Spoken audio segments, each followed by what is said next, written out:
But for now, I want to go to David Coleman, who's the Shadow Foreign Affairs Minister federally, joining us live from Sydney. Good to talk to you, David. I want to go to another war zone first up, and that is Ukraine, where we've had this crucial phone call between President Donald Trump and the Russian President Vladimir Putin. Disappointing outcome in that Putin seems to be resisting any effort towards a complete ceasefire at this stage.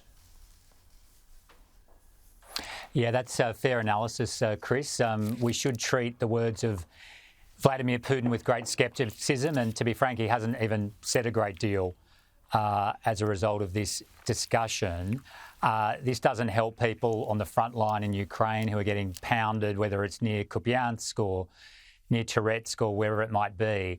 And Putin has a long history of not following through on agreements.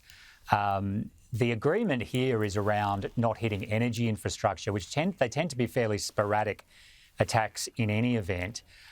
So we should treat it with scepticism. It's a long way from a peace agreement, and it's another reason why Anthony Albanese's adventurism in saying that he wants to send Australian troops needs to be held up to very close scrutiny.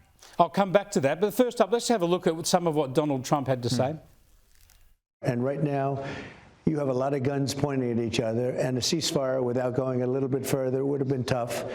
Russia has the advantage, as you know. We want to get it over with. Look, we're doing this. There are no Americans involved. There could be if you end up in World War III over this, which is so ridiculous. But, you know, strange things happen. Well, Donald Trump's being forced to adjust his timeline. Lives are being lost in the meantime. You mentioned the protection of energy assets. My understanding is that Ukraine has managed to hit some Russian energy assets, and this would be Putin would want to protect his oil and gas reserves and facilities because this is how he's paying for his war. Yeah, that's exactly right, Chris. And where, I mean, a real ceasefire is about a cessation of hostilities. It's about Russia stop firing artillery, stop sending drones, stop sending missiles, and that's not what's come out of these discussions. And as I said, anything that Putin said must be should certainly not taken anywhere near face value. I mean, this is someone who's responsible for the deaths of many, many thousands of people. We all want peace, but we want a peace that respects the security and sovereignty of Ukraine. They have fought courageously. People thought that President Zelensky might flee when the conflict started. He did the opposite. He's deserving of our absolute support. But Putin's words should be treated with immense caution. Well, let's go to Anthony Albanese's pledge to send peacekeepers to Ukraine. He seems to be walking back from that to some degree, saying there might be a small contribution. Obviously, a lot of other European nations are talking about some sort of post-ceasefire presence. Do you rule out any contribution at all by Australian Defence Forces to any such mission? Oh, look, we've made it clear that we're not supportive of putting boots on the ground, Chris.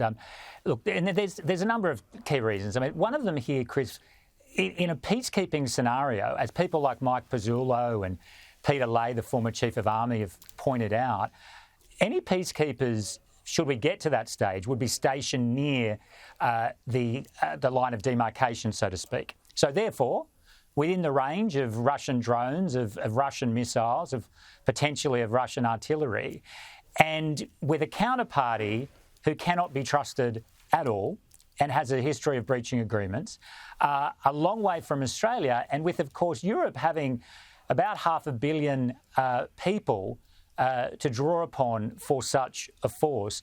So this isn't some, boy's own adventure for Anthony Albanese. This is a very serious matter. We think where we need to focus in terms of our defence resources is here at home and in the Indo-Pacific region, where the government has dropped the ball in terms of defence, and we'll have more to say about that in the weeks ahead.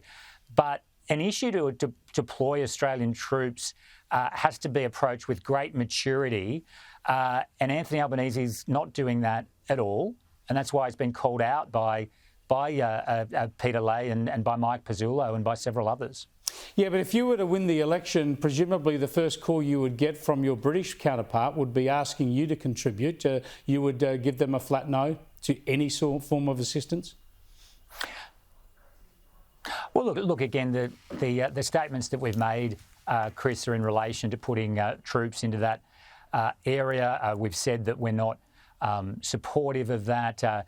The irony here is that the government is dragging the chain on supporting Ukraine in many other ways, and yet the Prime Minister's off on this frolic in relation to putting Australian troops in harm's way. We promised back in October to provide 49 Abrams tanks. Australia did. They're still waiting. Ukraine asked for coal from the Albanese government. They didn't provide it. Type N helicopters, we didn't provide those helicopters. And extraordinarily, Chris, Australia kept its embassy closed in Kyiv for 3 years under Anthony Albanese.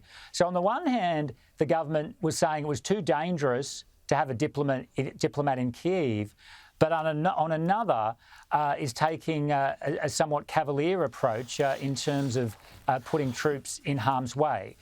So we're very supportive of provision of defence material and other material, and that's where we think the focus should be. Yeah, good point. Shameful the way we haven't had that embassy staff. Thanks for joining us, David. Hopefully we can catch you again before the election.